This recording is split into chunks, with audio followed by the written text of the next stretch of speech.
मैं महापद्म नंद हूं, मगध साम्राज्य का पहला शूद्र सम्राट।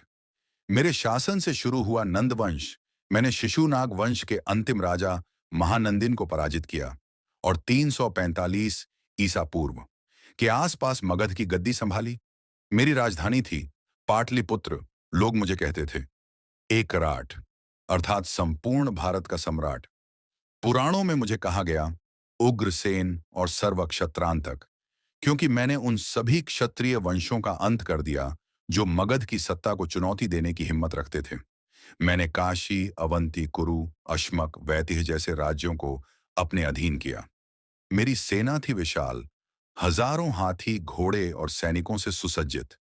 मैंने कर व्यवस्था को मजबूत किया, प्रशासन को संगठित बनाया और मगध को भारत का सबसे समृद्ध साम्राज्य बना दिया। मैं धनानंद हूं, महान सम्राट महापद्म नंद का पुत्र, और मैं नंद वंश का अंतिम राजा था। मेरी सेना विशाल थी, 20,000 घुड़सवार, 2 लाख पैदल सैनिक, 2,000 रथ और 3,000 हाथी। ऐसी सेना देखकर सिकंदर जैसे योद्धा भी भयभीत हो गए थे।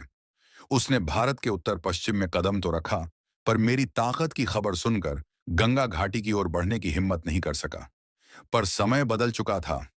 लगभग 322 ईसा पूर्व चंद्रगुप्त मौर्य ने मुझे युद्ध में पराजित किया और मेरी हार के साथ ही नए वंश मौर्य वंश की स्थापना, जिसका संस्थापक था चंद्रगुप्त मौर्य।